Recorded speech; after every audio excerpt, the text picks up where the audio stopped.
ce soit un messager, un ou l'autre, ça ne change pas grand-chose. Parce que le véritable messager, il est là.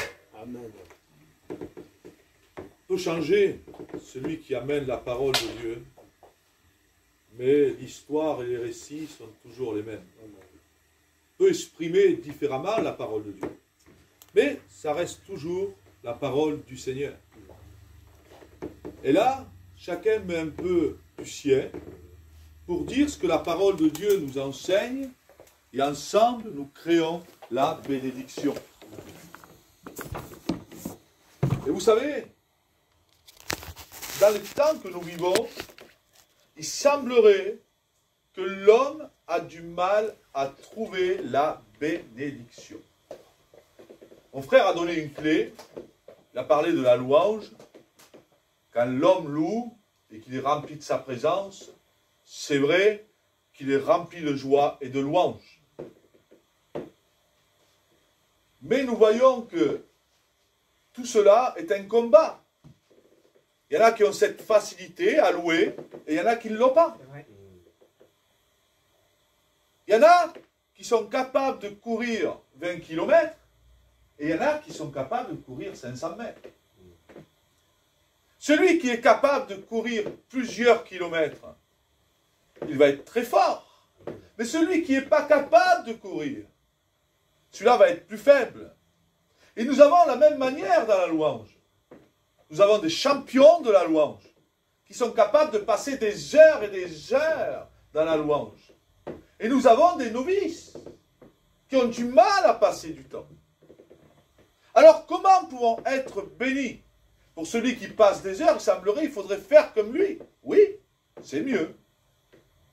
Mais il y a aussi une bénédiction pour celui qui fait peu. Oui, aussi.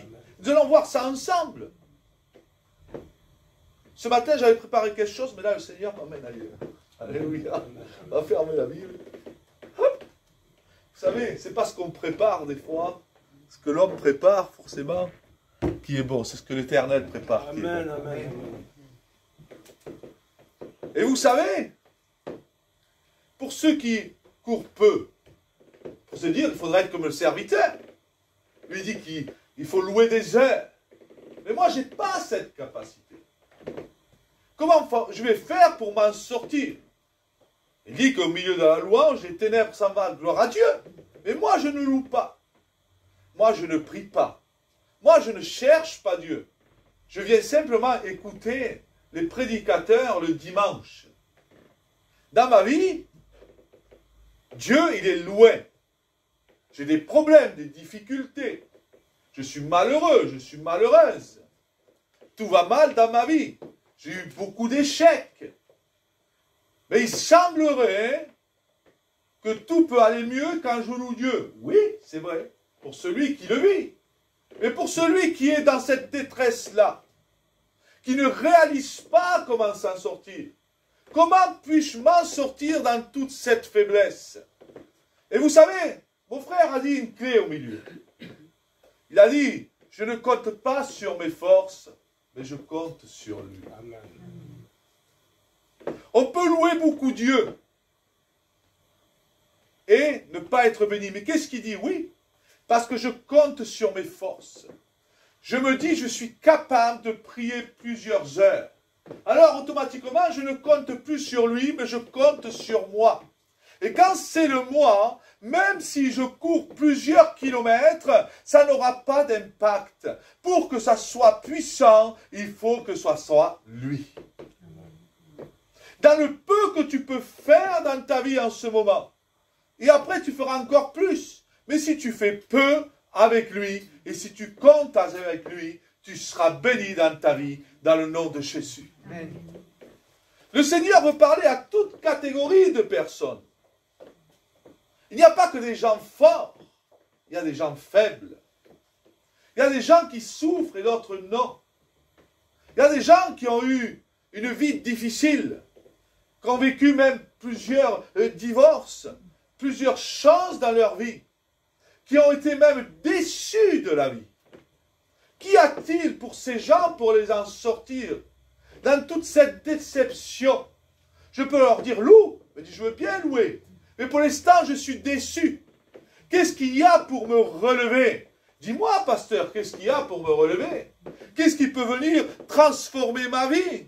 Je dis, quand je vois ces situations-là, bien sûr, je vais te dire, c'est difficile. Mais laisse-moi te dire, est-ce que tu as compté sur lui dans ta vie? Est-ce que dans tout ce désespoir, tu as compté sur son aide une seule fois? Est-ce que tu as regardé vers lui une seule fois? Quand l'homme est triste et malheureux, est-ce qu'il est heureux? Non. Il peut venir à l'église et être malheureux. Vous savez, il y a des gens qui se mentent à eux-mêmes, qui disent qu'ils sont heureux et qui sont malheureux. Il y a des gens qui viennent à l'église, qui louent Dieu, et ils sont malheureux. Ils n'ont pas de joie dans leur cœur. Et quand on leur pose la question, ils disent, je suis joyeux. Ils se mentent à eux-mêmes. Mais pourquoi? Alors que dans la vérité, il y a la bénédiction. La Bible nous dit, un texte qui nous dit, il y en a qui diront que le mal est bien et le bien est mal. Et des fois, c'est ce qu'on fait avec notre propre vie. Nous sommes mal et nous disons que nous sommes bien. Nous allons à l'envers de la vérité. Et la Bible va dire, malheur à ceux qui parlent comme ça, comme en disant, tu ne dis pas la vérité, tu ne dis pas la vérité de ton état. Pour être béni, il faut que tu dises la vérité à l'Éternel. Qu'importe que tu sois faible, qu'importe que tu souffres, qu'importe que tu sois malheureux, l'important, c'est que tu sois honnête envers Dieu, c'est que tu lui dises. Et quand tu es honnête envers Dieu, quand tu lui dis ton problème et que tu crois vraiment qu'il est la source de bénédiction, laisse-moi te dire que oui, là, il devient puissant. Amen. Vous savez pourquoi dans les églises, il n'y a plus la puissance de Dieu? C'est parce qu'on ne prêche plus la repentance. On fait venir les gens à l'église et on ne leur dit pas qu'il faut dire à l'Éternel ce qui ne va pas. On peut se mettre derrière une face, chanter des cantiques, des louanges, mais dire ce qu'on est, on ne le dit pas. Je peux dire que je suis pasteur et je ne dis plus à l'Éternel ce que je suis. Je suis le pasteur, je n'ai aucune faiblesse, je suis fort. Ah ben, laisse-moi te dire que Dieu ne se manifeste pas. Parce que celui qui est fort, qui est parfait, a un seul nom, il s'appelle Jésus. C'est quand je dis mes faiblesses que je suis fort. Saint Paul, dans toute sa connaissance, dans toute sa puissance, qu'est-ce qu'il va dire? C'est quand je suis faible que je suis fort. C'est dans ma faiblesse que Christ se manifeste. Comment on dit ça? C'est quand je vois ma faiblesse que je crie vers lui. J'ai besoin de toi. Je ne peux rien accomplir sans toi. Est-ce qu'un homme peut faire un miracle sans Dieu? Impossible. Est-ce que je peux changer ta vie sans Dieu? C'est impossible. Est-ce que je peux faire et accomplir quelque chose sans Dieu? C'est impossible. J'ai besoin de lui constamment. C'est pour cela que la vie de Dieu, elle est personnelle. Elle n'est pas simplement pour un prédicateur, elle est pour chacun d'entre nous. C'est pour cela que tu dois regarder vers lui et lui dire ce qui ne va pas. Je viens à l'église, mais je suis malheureux, je suis malheureuse. J'ai besoin que tu viennes transformer ma vie. J'ai besoin de connaître ta joie. J'ai besoin de connaître vraiment ce que tu as à me donner. J'ai besoin de connaître ta bénédiction, Seigneur. J'en ai marre de souffrir. J'en ai marre de vivre comme ça. C'est pour cela que je te dis mes faiblesses. Oui, j'ai des faiblesses dans ma vie. Oui, des fois, ça se trouve, je suis lié à l'alcool, c'est un exemple. Oui, je suis lié à certaines choses parce que je ne trouve pas la joie. Je ne trouve pas le bonheur. Mais ce matin, je vais te dire mes faiblesses afin de devenir fort. Ça, tu commences à confesser ce que tu es, tu deviens plus fort. Ça va faire 15 ans que je suis le Seigneur, j'avais 23 ans. Depuis que je le suis, il n'y a pas un jour où je ne lui dis pas mes faiblesses. Parce que j'en ai. Et c'est ce qui m'a permis d'avancer, de me garder chaque fois. Et quand on se croit fort, on croit qu'on connaît tout, qu'on sait tout. On croit que notre pensée est la pensée de Dieu. Et automatiquement, c'est là qu'on est en train de rentrer dans un plan non divin, mais humain. Le plan humain n'apporte pas la bénédiction. C'est le plan de Dieu qui apporte la bénédiction. Pour rentrer dans le plan de Dieu, il faut s'approcher de lui. On m'a dit, mon frère, approche-toi. Avec ta capacité, Il y en a qui ont la capacité de passer plusieurs heures devant la présence de Dieu. Peut-être que ce matin, tu ne l'as pas. Il était quelques secondes que tu dis, Seigneur, aide-moi. Aide-moi à passer ces difficultés dans ma vie. Mais laisse-moi te dire que c'est très puissant.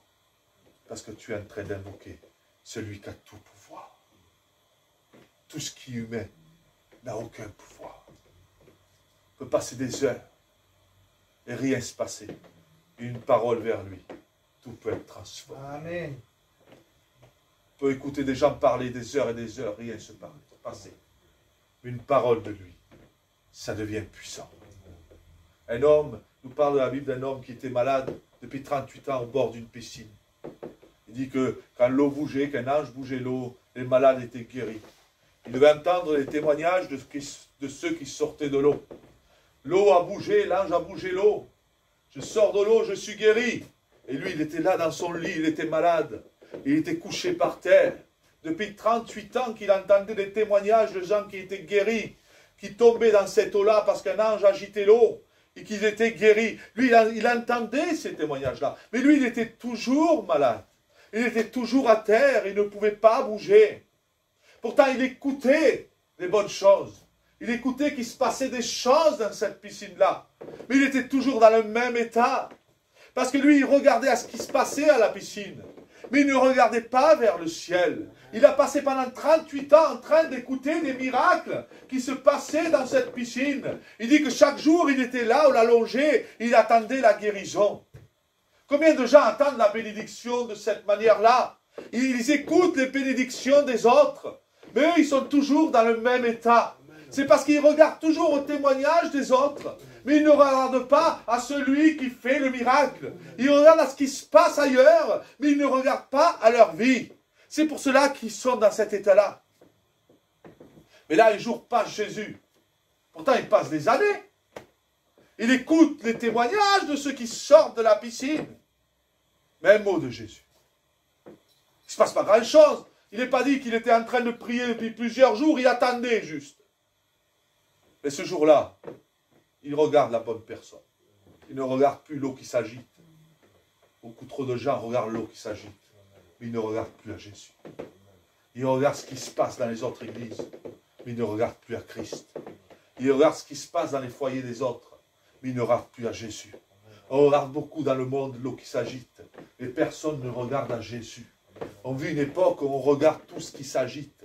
On regarde ce qui se passe ailleurs. C'est ce que faisait cet homme. Il regardait l'eau qui s'agitait. Mais ce jour-là, il regarde la bonne chose. Il regarde à Jésus. Ah. Quand tu regardes à Jésus et que tu ne regardes plus à ce qui s'agite, alors là, Jésus le regarde. Il va lui dire, lève-toi et marche. Là, il va se lever, il va bondir. Il va dire, là, ses péchés sont pardonnés. Sa vie est transformée.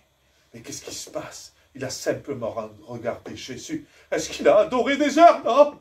Il a reconnu que Jésus était le Fils de Dieu. Est-ce qu'il a fait quelque chose d'extraordinaire? Non. Mais il a regardé à la puissance divine. Celui qui a tout pouvoir. Il ne comptait plus sur lui-même. Il n'attendait pas que l'eau bouge. Il n'attendait pas sur ses forces. Mais il attendait quelque chose d'en haut quand il a vu Jésus. C'est lui, Jésus. Celui que j'entends et que j'écoute. Que là où il passe, il se fait des miracles. Là, je ne regarde plus à l'eau. Mais je regarde à celui que j'ai écouté dire que quand il passe, son manteau guérit les malades. Là, je suis en train de regarder celui qui libère les gens tourmentés. Je suis en train de regarder la personne qui est venue sur terre pour transformer nos vies. Je regarde à celui qui a tout pouvoir. Amen. Quand il le regarde et qu'il discute, il s'échange simplement quelques mots. Mais ces quelques mots vont bouleverser sa vie.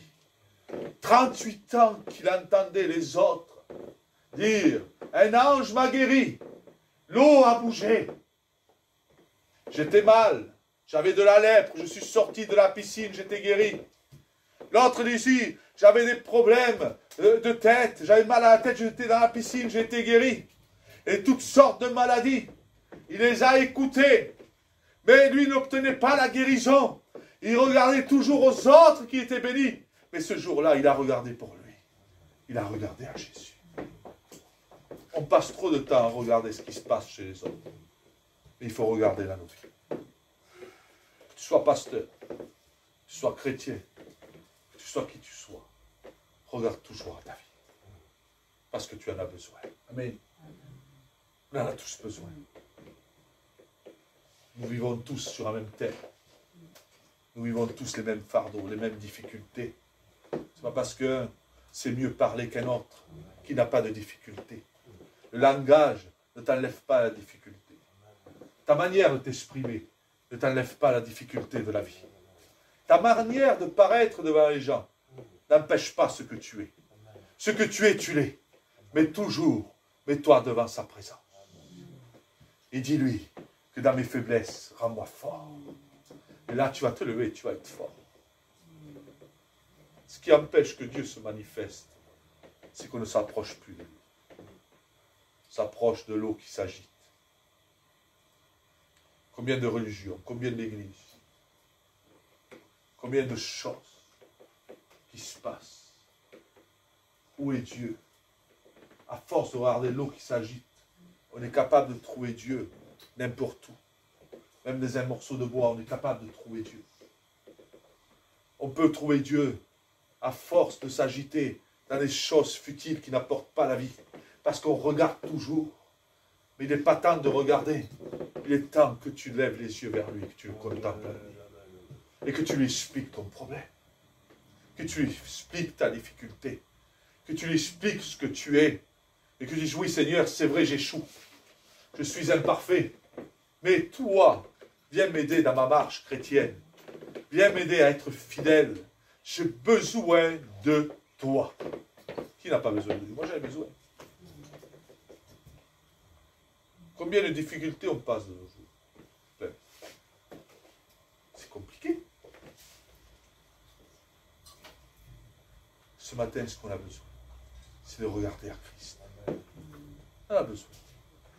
On ne peut pas rester sans regarder Jésus, c'est pas possible. On a besoin de regarder Jésus. On a besoin.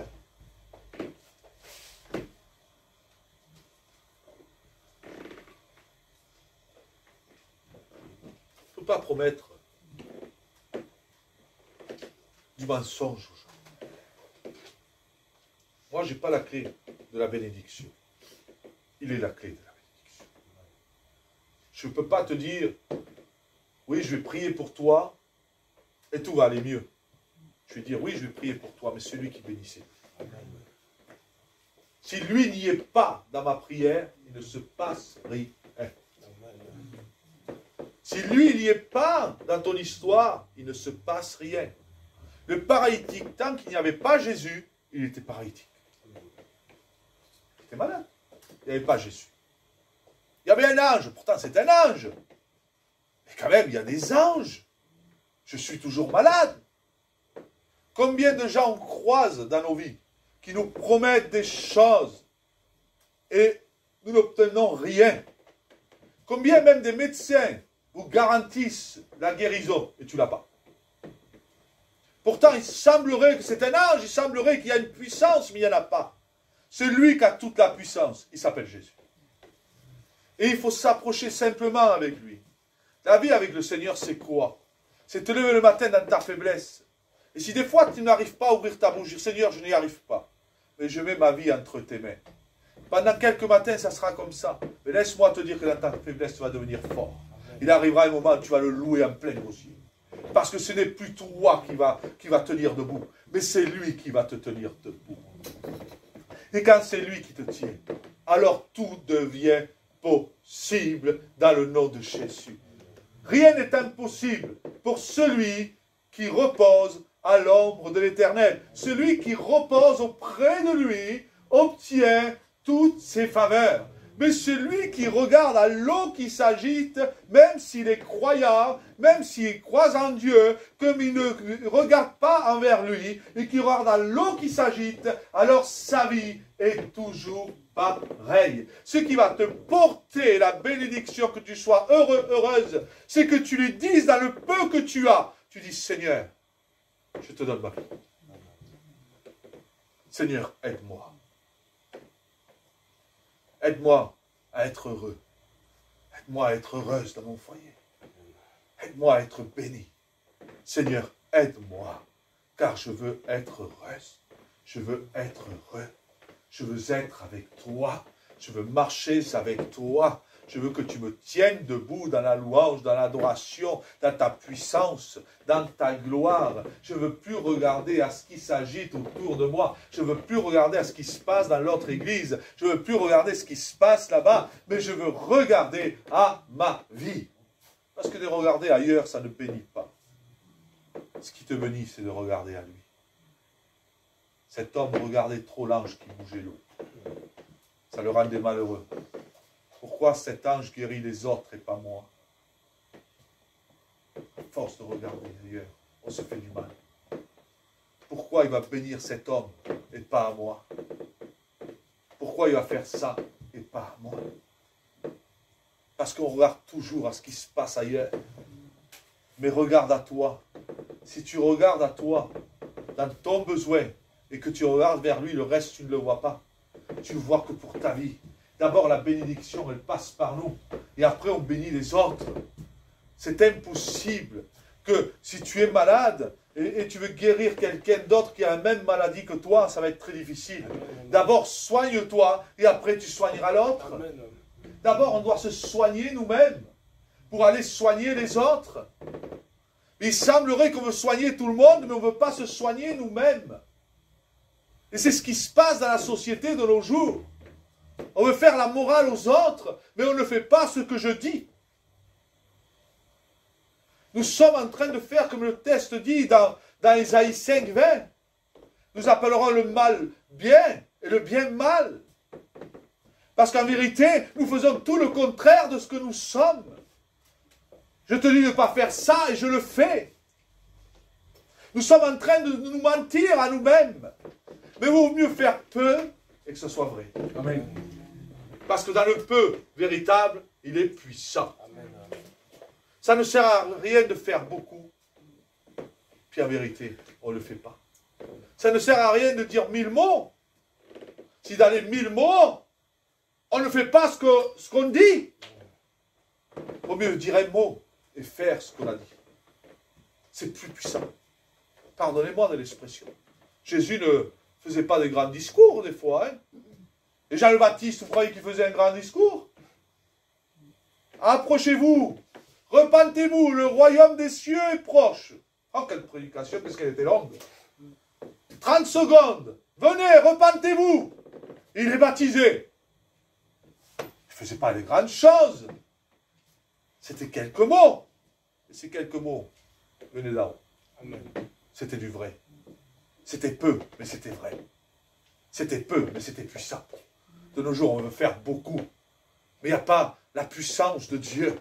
Il vaut mieux faire peu et que ce soit puissant. Pourquoi je parle comme ça? Vous savez, l'époque qu'on vit, et vous savez, on veut faire beaucoup. Je n'ai rien contre les grandes salles, les grands spots.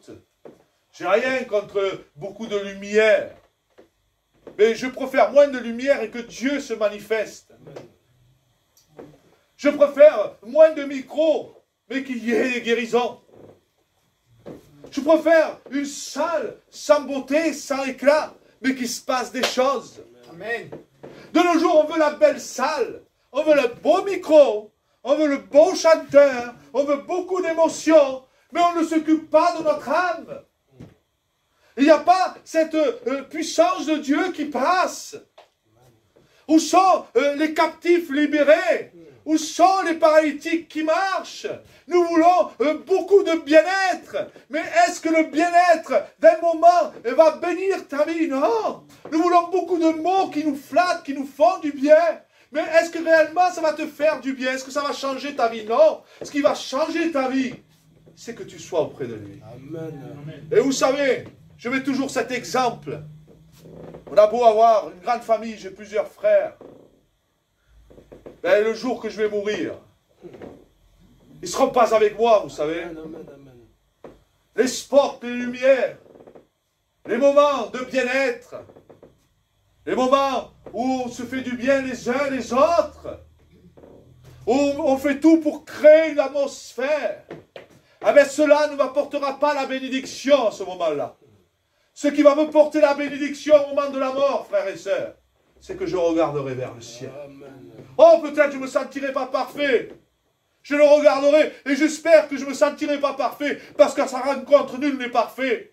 Mais que je mourrai dans l'humilité en lui disant, oui, Père, j'ai échoué bien des fois. J'ai été imparfait. Mais toi, dans mes imperfections, tu m'as perfectionné. Tu m'as pardonné.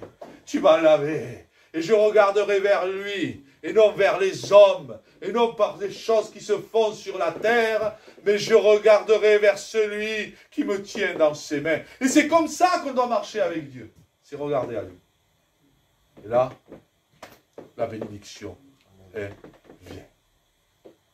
C'est important ce matin. Je ne peux pas être très long. Je vais regarder quand même l'heure. Parce qu'on n'a pas de montre à l'église. Moins 25. Alors, moins 25. Sur terre, on a le temps qui tourne. Dans le ciel, il n'y a pas de temps. Parce qu'on est éternel. Mais ici, on n'est pas éternel. Alors, on a un planning. C'est vrai, à midi, on mange. À 9 h, on se lève. On est sur terre. Le lundi, je travaille. Tout ça fait partie de notre vie. Mais dans ce planning, il faut avoir un moment pour Jésus. Si tu l'as, tu seras béni. Ne l'oublie jamais que celui qui a tout pouvoir pour ta vie, c'est lui. Ce n'est pas moi. Ce n'est pas mon frère. Ce n'est pas mon frère. Ce n'est pas mon frère. Celui qui a tout pouvoir, c'est lui. Vous savez, mon père est âgé. Il a 85 ans. Il ne marche plus. Il est dans son lit. Nous sommes plusieurs enfants. Moi, je travaille. Je rentre tard le soir. Ce qui fait qu'il me voit peu. Mon frère travaille, il rentre tard le soir. Il le voit peu. Nous sommes tous ses enfants. Je ne dis pas, on n'est pas des mauvais enfants, on fait ce qu'on peut. Mais vous savez qui c'est qu'il a quand il est dans sa solitude? Vous pouvez l'appeler à n'importe quelle heure, au milieu de la nuit. Il n'y en a qu'un. Il s'appelle Jésus. Amen. Vous allez au milieu de la nuit, il chante des cantiques. Il est tout seul. Vous allez le matin, il est seul. Il prie le Seigneur. Il est seul. Mais il n'est pas seul. Il est accompagné de la meilleure personne. Celui qui est fidèle plus que ses enfants. Plus que sa compagne. Plus que ses amis.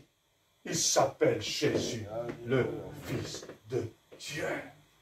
Et des fois, je pense à lui, je suis dans mon travail, mon père, je dois aller le voir. Mais, vous savez ce qui console mon cœur? Je sais avec qui il est. Amen. Ah. Et croyez-moi que sur cette terre, vos propres enfants peuvent vous abandonner. Amen. Mais lui, oh, il sera toujours avec toi. Oh. Qu'est-ce que vous voulez de plus?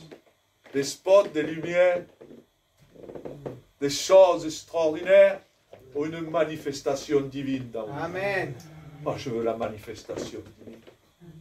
Je veux un véritable évangile. Je veux la parole de Dieu. Amen. Je veux que Christ se manifeste. Je veux que quand je prie, oui, il se passe quelque chose. Je veux qu'il ait compassion de moi. Je veux lui dire mes erreurs, mes défauts. Je veux confesser mes péchés. Je veux délaisser. Je veux être auprès de lui. Parce qu'il est le véritable, il est le divin. Je ne veux pas d'apparence. Je ne veux pas dire que je vais bien quand je vais mal. Je ne veux pas dire le contraire de ce que je suis. Si je suis mal, je lui dis que je suis mal. Et si je suis bien, je lui dis que je suis bien. Mais je ne veux pas aller à l'envers et montrer une apparence que nous ne sommes pas. Mais je veux montrer la vérité. Amen. Et quand tu montres la vérité, alors le Seigneur te bénit. Vous savez, on a l'habitude, et après je finirai, de faire des appels. Oui, le Seigneur me dit que tu es malheureux, c'est vrai, le Seigneur me le montre. Mais pourquoi il a besoin de me le montrer? Et ça ne serait pas plus simple que tu lui dises. Amen. Pourquoi toujours dire, révéler, toujours, alors que si tu lui dirais, ça ne serait pas plus simple. Gloire à Dieu. Vous savez, j'aime pas aller voir les gens, oui, le Seigneur me dit non. Je préférerais que tu lui dises, toi. Ça serait plus puissant pour ta vie. Et crois-moi que tout ce que tu dis à Dieu, Dieu ne le révèle pas. Parce que Dieu n'est pas là pour montrer ce que tu as fait. Non, non, non. Dieu est là pour te bénir. Mais des fois, il te rappelle ce que tu fais pour que tu lui dises. Tout ce que tu dis à Dieu, Dieu ne le révèle plus. Et tout ce que Dieu pardonne, il dit qu'il le met au fond de la mer et ne le remonte pas à la surface. Il ne reviendra jamais te dire quelque chose où tu lui as demandé pardon et que tu l'as délaissé. C'est oublié. Si Dieu révèle, c'est pour te rappeler que ce que tu fais est mal et c'est dangereux.